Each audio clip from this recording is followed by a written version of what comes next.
Malagim na aksidente sa Subic-Clark-Tarlac Expressway o SCTEX ang gumimbal ngayong Labor Day.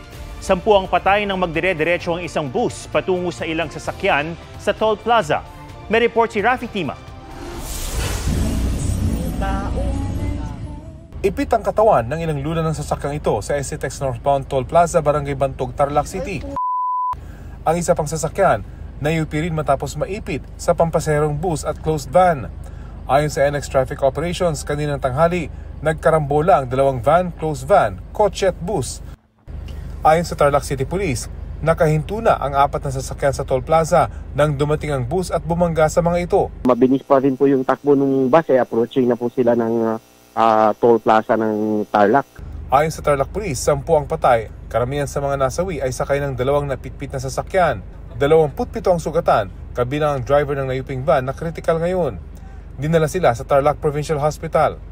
Hawak na ng pulisya ang driver ng bus na pinasuri rin dahil sa tinamong sugat sa ulo.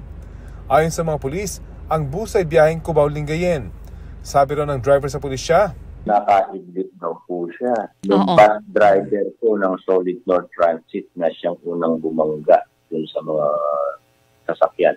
Sa pagkaka-idlip niya, dahil full speed po siya. So kaya po hindi niya namalayan na approaching na po siya dun sa SCTEX Toll Plaza. Dahil sa aksidente, inabot ng 2 kilometro ang traffic sa northbound lane ng SCTEX. Pasado alas 4, binuksan na rin ang lane ng pinangyarihan ng aksidente. Naiwan din ang bakas ng aksidente sa gilid ng kalsada kung saan nagkalat ang mga basag na salamin at isang maliit na life vest na galing sa nayuping van. Sa ngayon, pahirapan ang pagkilala sa mga nasawi.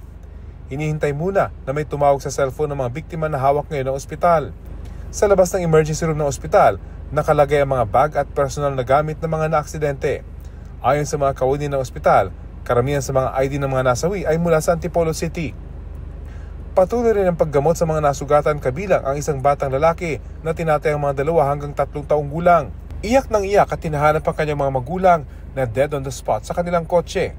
Nasa backseat daw siya ng kotse at naka-child car seat.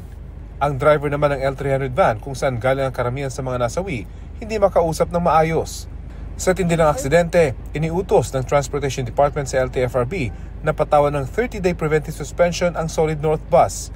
Ayon sa LTFRB, ang bus unit ay nakarehistro sa operator ng Dagupan Bus Company, pero may body markings ito ng Solid North. Sinusubukan pa namin kunan ng pahayag ang kumpanya. Ang bus driver posible namang maharap sa kasong reckless imprudence resulting to multiple homicide, multiple serious physical injuries at multiple damage to properties. Rafi Tima nagbabalita para sa GMA Integrated News.